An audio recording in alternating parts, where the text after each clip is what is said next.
Praise the lord. Voice of Jesus కార్యక్రమాన్ని వీక్షిస్తున్న మీ అందరికీ ప్రభు యేసు నామములో వందనములు తెలుపుచున్నాము. వాయిస్ ఆఫ్ జీసస్ కార్యక్రమం ద్వారా వాక్యాన్ని రెవరెండ్ ఎన్ ఆశీర్వాదం గారు అందిస్తారు. మీరందరూ విని దేవుని ఆశీర్వాదం పొందవలసిందిగా కోరుచున్నాం. దేవునికి మహిమ కలుగును గాక. ప్రియమైన నా దేవుని బిడ్డలారా, ఈ సమయంలో మీ అందరికి కూడా యేసుక్రీస్తు నామంలో షాలోమ్. ఈ నూతన సంవత్సరంలో మనమందరం కూడా నూతన అనుభవం కలిగి నూతనమైన రూపాంతరం పొందడానికి మనమందరము కూడా ఇష్టపడిన వారమై ఉండాలి. అలాగే ఈ పరిచర్య ముందు కొనసాగాలి అంటే, ఈ పరిచర్యను మనము ముందుకు తీసుకెళ్ళాలి అంటే ప్రార్థన అవసరమై ఉండదు. అలాగే కొంత ఆర్థిక సహాయం కూడా అవసరమై ఉంది. ఈ యొక్క ప్రోగ్రామును చూస్తున్న మీరందరూ కూడా మీకు అవసరతలు ఉంటే ఇందులో ఉంచబడినటువంటి ఫోన్ నెంబర్కు ఫోన్ చేయండి. మీ అవసరతల కోసం ప్రార్థనలు చేయబడతాయి. అలాగే కోట్ల బాసిరెడ్డి కాలనీలో మందిరం ఉంది. అక్కడ చివరి శుక్రవారము అనగా నెల ఆఖరిలో అభిషేక తైలాభి కూడిక ఉంది. ఆ రోజు మరి మీకోసం ప్రత్యేకంగా సంతానం లేని వారి కొరకు, దైవమును బట్టిన వారి కొరకు, ఆరోగ్యం బాగలేని వారి కొరకు, అలాగే అనేక విధాల చేత ఇబ్బందులు కలిగిన వారందరి కొరకు అభిషేక్ కూడిక ఏర్పాటు చేశాం. మీకోసం అభిషేకించి అలాగే అందులో ఒక అంజూరమును ఇచ్చి మీ కొరకు ప్రత్యేకంగా ప్రార్థన చేసి ఆ రోజు అభిషేకించడానికి దేవుడు కృపనిచ్చాడు. కనుక అవసరతలు ఉన్న వాళ్ళందరూ కూడా ఈ నెల లాస్ట్ శుక్రవారం, చివరి శుక్రవారం కోట్ల బాసిరెడ్డి కాలనీలో మరి అభిషేక్ కూడిక జరుగుతుంది. మీకు అవసరమైన వారందరూ కూడా రావాలని మీ అందరికీ మనవి చేస్తూ ఉన్నాం. ప్రార్థన. పరిశుద్ధుడు అయిన మా తండ్రి, మహోన్నతుడా, నీకు స్తోత్రం. ఈరోజునైనా నిన్ను బట్టి మేము ప్రార్థిస్తున్నాం. నీవే మాకు ఆదరణ నాయనా. మా తల్లి మర్చిపోయినా, మా తండ్రి మర్చిపోయినా నువ్వు మరవనంటివి నాయన. నీవుంటే మా జీవితాలు అద్భుతం, నీవుంటే ఆశ్చర్యం, నువ్వుంటే మేలులు, నువ్వుంటే మా బ్రతుకు, నీవుంటే నాయనా మేమందరము కూడా అయినా ఈ లోకంలో జీవించగలం. మీరు మాతో ఉండి మా అవసరతలు ఈ నూతన సంవత్సరంలో మా బ్రతుకుల్లో నూతనముగా మాకు సహాయం చేయమని యేసు నామములో ప్రార్థించి వేడుచున్నాము తండ్రి. ఆమేన్, ఆమేన్. హల్లెలూయా. దేవునికి మహిమ కలుగును గాక. ప్రియమైనటువంటి దేవుని బిడ్డలందరికీ కూడా మరొక్కసారి ఈ నూతన సంవత్సరంలో నూతనముగా శుభాకాంక్షలు తెలియపరుస్తూ ఉన్నాం. అయితే ప్రియమైన వాళ్ళరా, మనం జ్ఞాపకం చేసుకుంటే మునుపటి వాటిని జ్ఞాపకము చేసుకొనకుడి అని వాక్యం చెప్తుంది.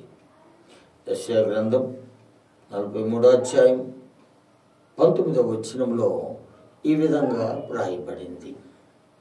మునుపటి సంగతులు, పోయిన సంవత్సరంలో ఉన్నటువంటి సంగతులు జ్ఞాపకము తెచ్చుకోవద్దు. ఇంటిలో దుఃఖమే ఉండొచ్చు, నీ ఇంటిలో ఆరని వేదనే ఉండొచ్చు, నీ ఇంటిలో భయంకరమైన కన్నీళ్ళు ప్రవాహము పారి ఉండొచ్చు, నీ జీవితంలో కోర్టు కేసులే కావచ్చు, అప్పులే కావచ్చు, మరి జగడాలే కావచ్చు, లేక నీ జీవితము కృంగదీసిన ప్రతి సమస్య కావచ్చు, కానీ మునుపటి సంగతులు, పోయిన సంగతులు, దాటిపోయినటువంటి వాటిని నీవు జ్ఞాపకమునకు తెచ్చుకోవద్దు అని వాక్యం చెప్తుంది. ఒకవేళ జ్ఞాపకమునకు తెచ్చుకుంటే నీవు నీ ఇంటిలో కృంగిపోతావు. దాని ద్వారా నీవు మరి అధైర్యపడిపోతావు. దాని ద్వారా గుబులుగా నీ జీవితాన్ని ఎక్కిరించినట్లుగా నీ జీవితంలో అది కనబడుతూనే ఉంటుంది. మార్చుకో బిడ్డ. మునుపటి సంగతులు నీవు గుర్తుకు తెచ్చుకోవద్దు. నూతన సంవత్సరాన్ని ఇచ్చాడు దేవుడు. నూతనముగా ఆలోచన చేయి. దేవుడు నీకోసమే, యేసుక్రీస్తు నీకోసమే సుఖ జీవనముతో గడుపు సంవత్సరాన్ని నీకు ఇచ్చాడు. సుఖ జీవనముతో నీ జీవితాన్ని కొనసాగించడానికి దేవుడు మరొక్క సంవత్సరాన్ని ఇచ్చాడు. మరి నూతనముగా నీకు ఇచ్చాడు. నువ్వు నూతనముగా మార్చబడాలని. అందుకే ఈ భక్తుడు అంటాడు, జ్ఞాపకముకు తెచ్చుకోవద్దు, పాతగా ఉండొద్దు. నీవు కొత్తగా ఉండాలంటే క్రీస్తులో ఉండాల. నువ్వు కొత్తగా ఉండాలంటే క్రీస్తును చూడాల. నీవు వాక్యమును ప్రతి దినము ఏ నూతనముగా నీవు చదివి అనుభవించుకుంటావో, నీవు క్రీస్తులో కూడా ప్రతిరోజు నీవు నూతనముగా కలిగి ఉండాలి. అందుకే పూర్వకాలపు సంగతులను తలంచుకోవద్దు. వెనకపోయినటువంటి సంగతులను నీవు తలంచుకోవద్దు, జ్ఞాపకమునకు తెచ్చుకోవద్దు, తలంపులోనికి తెచ్చుకోవద్దు. చూశారండి, నీకు జ్ఞాపకముకు వద్దు మునుపటి సంగతులు, తొలగిపోయిన సంగతులన్నీ కూడా నీవు జ్ఞాపకమునకు తెచ్చుకోవద్దు, నువ్వు తలంపులోనికి తెచ్చుకోవద్దు. తండ్రి చచ్చిపోయినాడని, తల్లి లేదని, నీ భర్త లేదని, నీ భార్య లేదని మునుపటి సంగతులు నీవు జ్ఞాపకము తెచ్చుకోవద్దు. దేవుడు నిన్ను బ్రతికించినాడు అంటే దేవుణ్ణి నీ హృదయం తలంపుల్లోనికి తెచ్చుకోవాలి. కానీ నీవు ప్రియమైన దేవుని బిడ్డలారా, పూర్వకాలపు సంగతులన్నీ నీ హృదయంలో ఉంచుకొని నీవు బాధపడటము కంటే క్రీస్తును చూసి నీవు సంతోషించడం మేలు. మన కొరకే క్రీస్తు కూడా శ్రమ పడ్డాడు, క్రీస్తు కూడా బాధపడ్డాడు, క్రీస్తు కూడా యాచనలు కలిగి ఉన్నాడు, క్రీస్తు కూడా భయభక్తులు కలిగి ఉన్నాడు, క్రీస్తు కూడా మనలాగే కన్నీరు కలిగి ఉన్నాడు. అయితే ఆయన మరణము నుండి తప్పించే దేవునికి ఆయన మరి భయభక్తులు కలిగి ఉన్నందున అంగీకరించబడ్డాడు. ఈరోజు నీవు కూడా కృంగిన నీ జీవితంలో నీవు ఆయనకి అంగీకరించబడితే నీ కుటుంబంలో ఉన్నటువంటి పూర్వకాల సంగతులు, మునుపటి సంగతులు అన్నీ మార్చబడి నీ జీవితంలో ఇదిగో నూతనముగా మార్చబడుతుంది. హల్లెలూయా. ప్రియమైన నా దేవుని బిడ్డలారా, ఎంతకాలము కృంగిపోతావు నువ్వు నీ పరిస్థితిని బట్టి. అందుకే ప్రభు అంటాడు, ఇదిగో వేరొక నూతన క్రియ నీ జీవితంలో చేయబోతున్నాను. హల్లెలూయా. చూడండి, ఇదిగో ఈ సంవత్సరము నీకు ఉద్యోగం లేదేమో, ఇదిగో నీ పిల్లల విషయంలో వివాహం చేయలేకపోయినావేమో, ఇదిగో నీ పిల్లలు చదువుకోలేదేమో, ఇదిగో నీ జీవితంలో దేవుని కోసము ఎదురు చూచిన నీ జీవితము మార్చబడలేదేమో. 18 సంవత్సరం నుండి దేవుని నువ్వు అడుగుతూనే ఉన్నావు, కానీ నీ జీవితంలో క్షేమము కనబడలేదేమో. ఈరోజు చెప్తున్నాను నా యేసయ్య, నీ జీవితంలో ఒక ఆశ్చర్యమైన కార్యమును చేయడానికి ఇదిగో ఈ సంవత్సరం ఈ రోజే నీ జీవితంలో నూతన కార్యమును జరిగించబోతున్నాను, నూతన క్రియను చేయబోతున్నాను, నూతన పని నీ జీవితంలో జరగబోతా ఉంది. నమ్ము సహోదరుడా. నీవు నమ్మినట్లయితే నీ జీవితంలో ఈరోజే నూతన క్రియ. ఉద్యోగం లేదా, చేతి పని లేదా, సంతానము లేదా, లేక నీ కుటుంబంలో నీకు సంతోషము లేదా, నీ భార్య భర్తల్లో సఖ్యత లేదా, నీ భార్య నిన్ను విడిచిపోయిందా, నీ భర్త నిన్ను విడిచిపోయాడా, ఈ ఎంతలో నీవు ప్రభు దగ్గర ఉండగలిగినట్లయితే, ప్రభుని నీవు ఈ సంవత్సరము చేర్చుకోగలిగితే, నీ హృదయములో ఆయనకు నీవు చోటివ్వగలిగితే, ప్రియమైన నా దేవుని బిడ్డ, నీ జీవితంలో అద్భుతమైన ఆశీర్వాదము, అద్భుతమైన పని జరిగించవచ్చున్నాడు. ఇదిగో ఈరోజే. నమ్ముతావా? నూతన కార్యము, నూతన పని జరిగించబోతున్నాడు నీ కోసం. ప్రియమైన నా దేవుని బిడ్డ, నువ్వెవరైనా కావచ్చు, ఏ భేదం లేదు ఆయనకు. రంగు భేదమని, కుల భేదమని ఏమీ లేదు. దేవుడు రెండు కులాలను ఆయన ఏర్పాటు చేశాడు. ఒక కులము మగ కులము, రెండవ కులము ఆడ కులము. నువ్వెవరైనా సరే నా యేసయ్య సృష్టికర్త అన్న విషయాన్ని మర్చిపోవద్దు. ఆయనే నీ జీవితంలో నూతన క్రియను చేయవలసి ఉన్నది. ఆయనే నీ జీవితంలో నూతనమైనటువంటి కార్యము చేయడానికి ఆయన సర్వంతర్యామి. ఆయన ప్రేమ అందరి మీద పారుతూ ఉంది.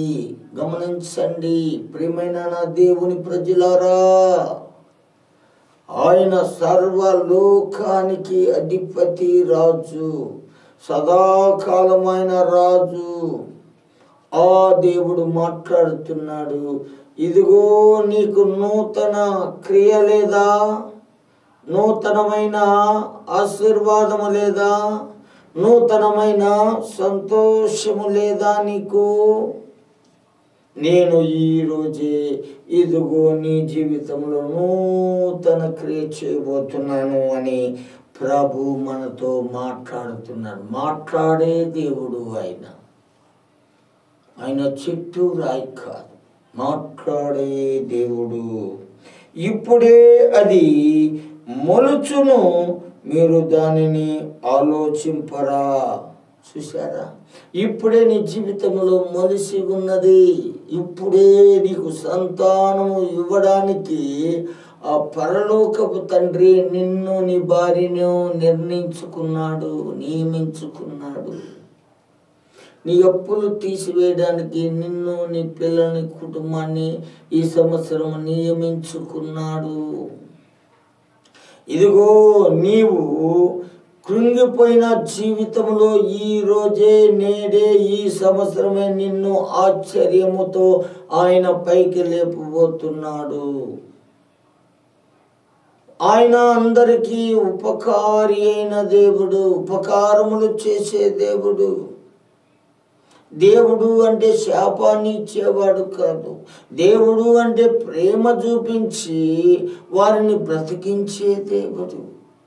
అందుకనే ఈయనంటాడు, ఇప్పుడే ఆశీర్వాదం నీ కుటుంబంలో మలిచి ఉంది, కృంగిన నీ బ్రతుకులోంచి లేయి అంటున్నాడు.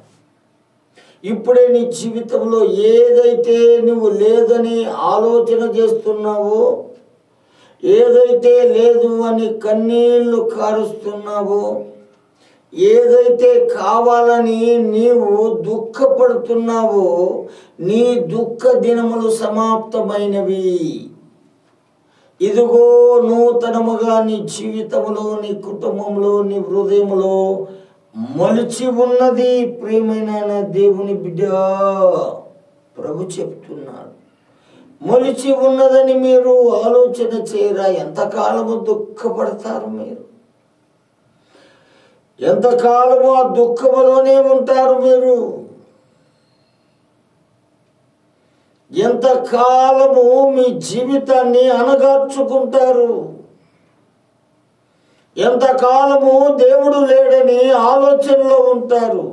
వాక్యము చెప్తుంది, దేవుడు లేడని బుద్ధిహీనులు అనుకుందురు అంటారు.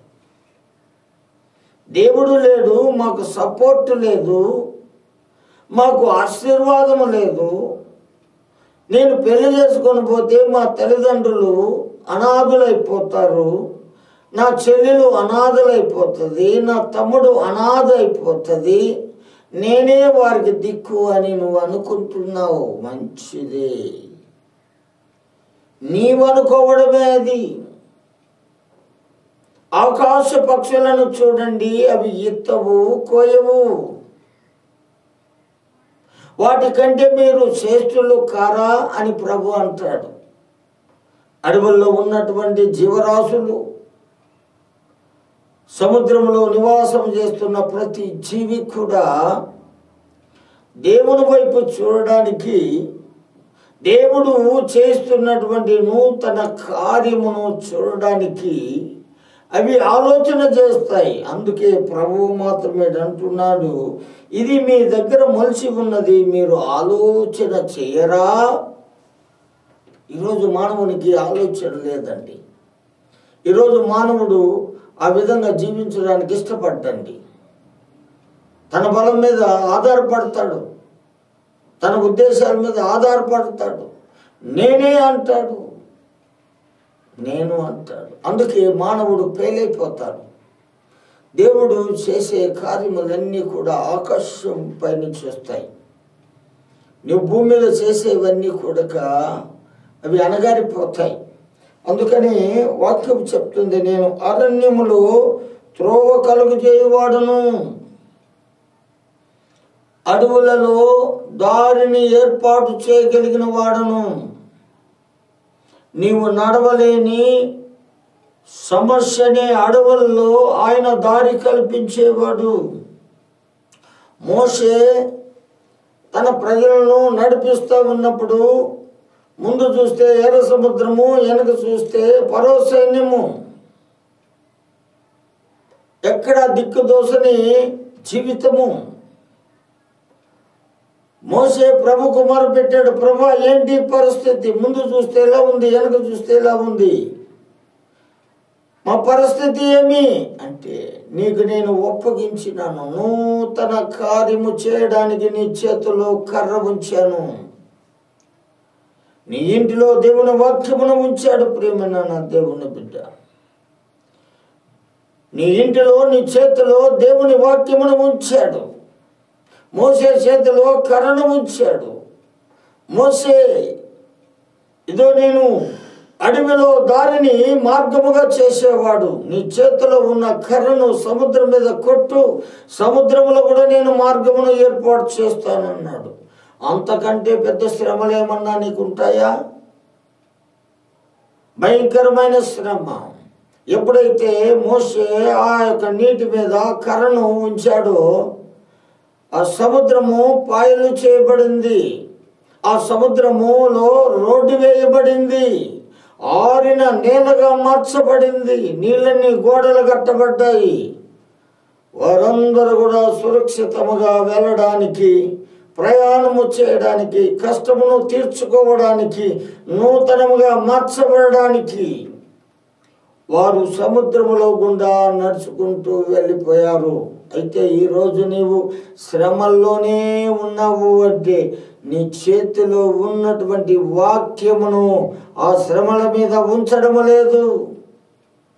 నీకు దేవుడు ఇచ్చిన మా యొక్క మంచి మనసు కలిగి నీవు ప్రార్థనను ఆ శ్రమల మీద ఉంచడం లేదు. అందుకే శ్రమలు నిన్ను అంటుకొని ఉన్నాయి, తల వరకు ముంచుతూ ఉన్నాయి, నువ్వు తప్పించుకోలేకుండా పోతున్నావు. ప్రభు అంటాడు, నేను ఎడారులలో త్రోవను కలుగజేయబడును, అదేవిధంగా ప్రియమైన వాళ్ళారా, ఎడారులలో నదులు పారజేయగలిగిన వాడును, అరణ్యములో త్రోవను చేయగలిగిన వాడు. చూడండి, ఎడారిలో నీళ్లు లేని సమయంలో, తృప్తి లేని సమయంలో, దప్పికి తీరని సమయంలో ఆ ఎడారులలో నీళ్లు కలగజేసేది దేవుడు.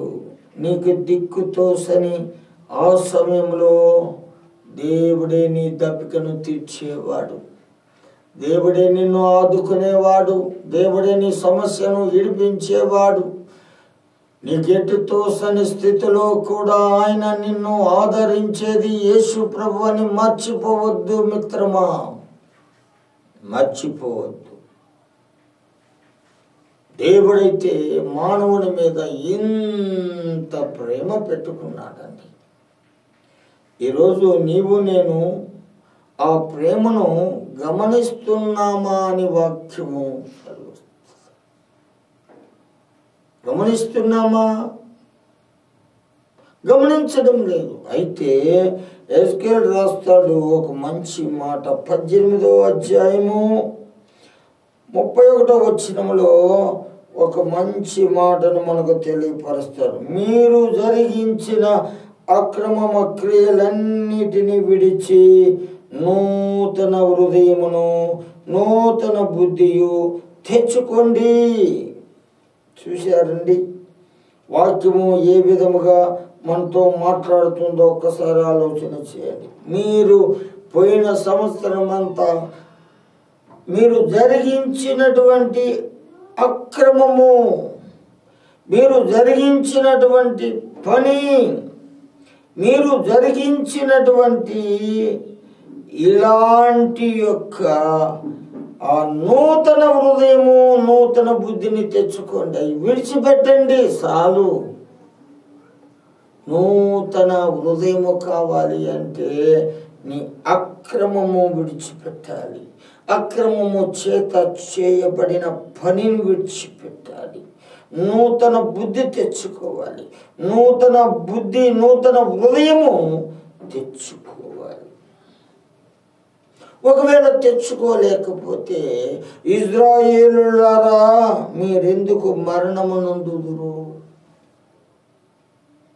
నూతన క్రియ నీ జీవితంలో చేస్తానని చెప్పిన దేవుని ఎదుట నీవు నూతన హృదయమును పొందలేదు, నూతన బుద్ధిని పొందలేదు, అక్రమమును విడిచిపెట్టలేదు.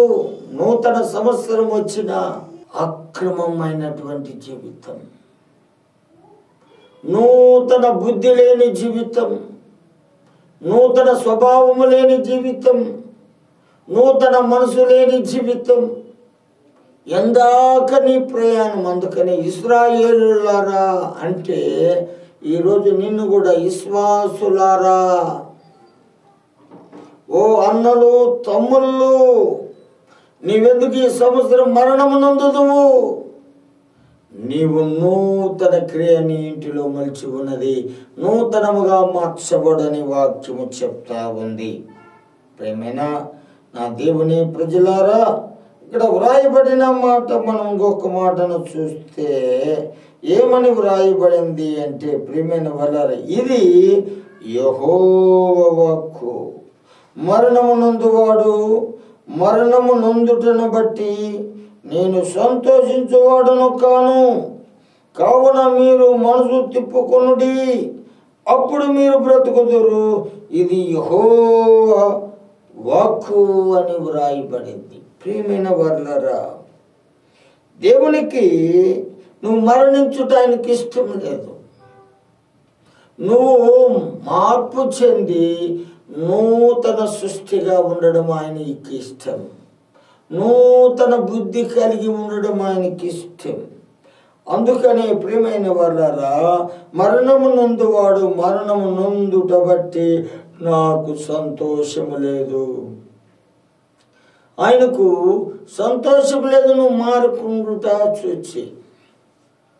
నువ్వు పూర్వకాలంలో ఉన్నటువంటి అనుభవం కలిగి ఉండుట ఆయనకు ఇష్టం లేదు.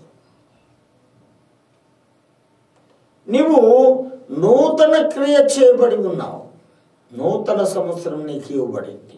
ఈ నూతన సంవత్సరంలో ప్రియమైన వాళ్ళరా ఆయన వైపు నీ మనసు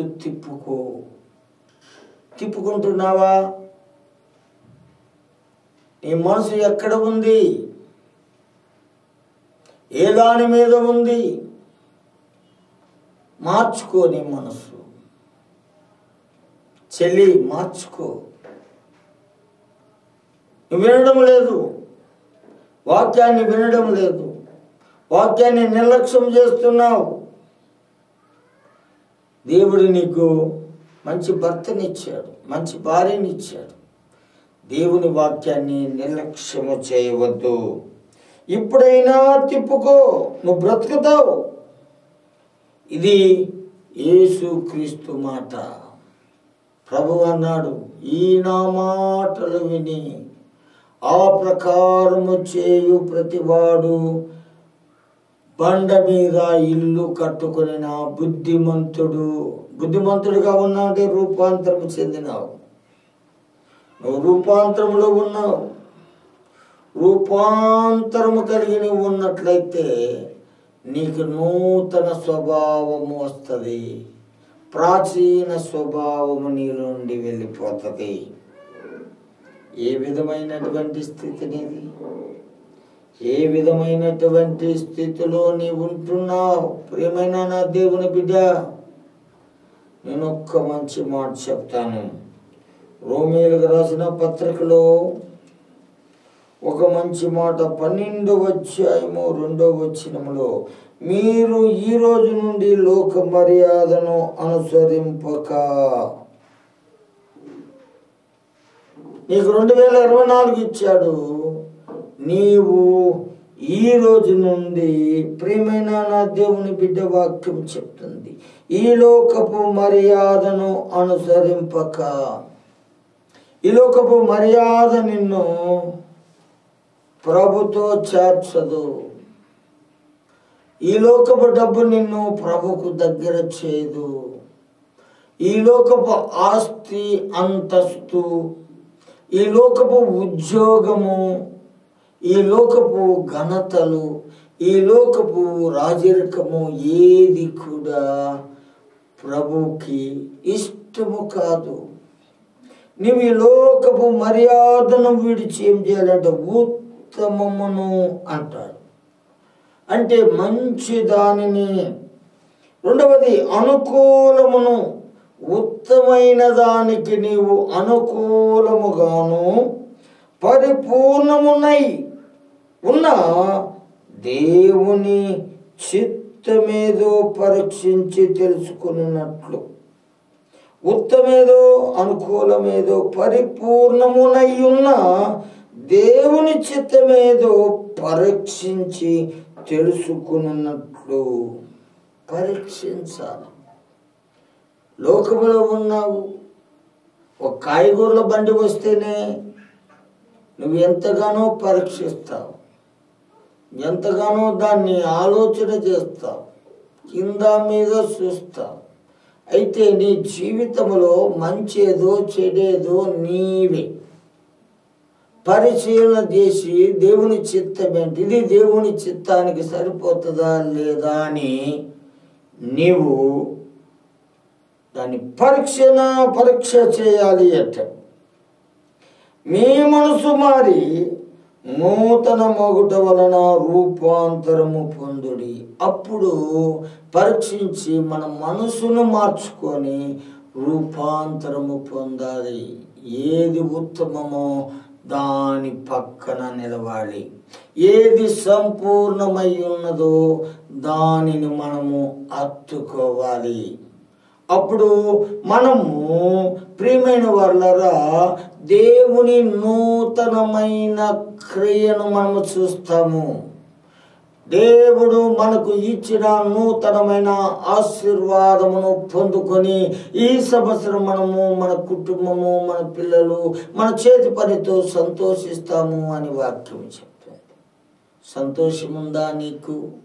సంతోషము లేకపోతే యేసు క్రీస్తును కలిగి నువ్వు రూపాంతరం పొందినట్లయితే నీ పక్షములో అద్భుతము దేవుడి సంవత్సరం చేస్తున్నాడు. అటువంటి కృప దేవుడు మనకు దయచేయునుగాక. ఆమేన్.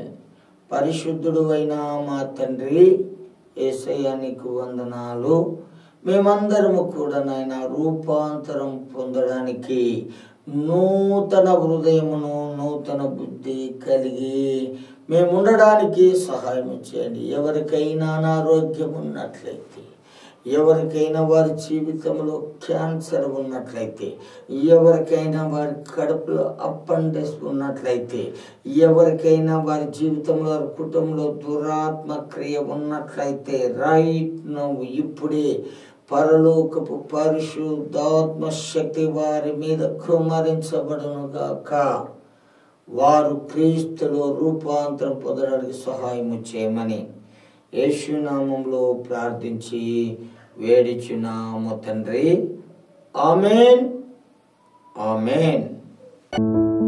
ఇంతవరకు వాయిస్ ఆఫ్ జీసస్ అనే కార్యక్రమం ద్వారా అందించబడిన వర్తమానాన్ని మీరు విని ఆశీర్వాదం పొంది ఉన్నారని నమ్ముచున్నాము. ప్రార్థన అవసరాల కొరకు కింద ఇవ్వబడిన నంబర్కు కాల్ చేయవలసిందిగా కోరుచున్నాము. దైవజనులు మీ కొరకు ప్రార్థిస్తారు. మా address voice of Jesus ministries, MM colony, Adoni, Kurnool district.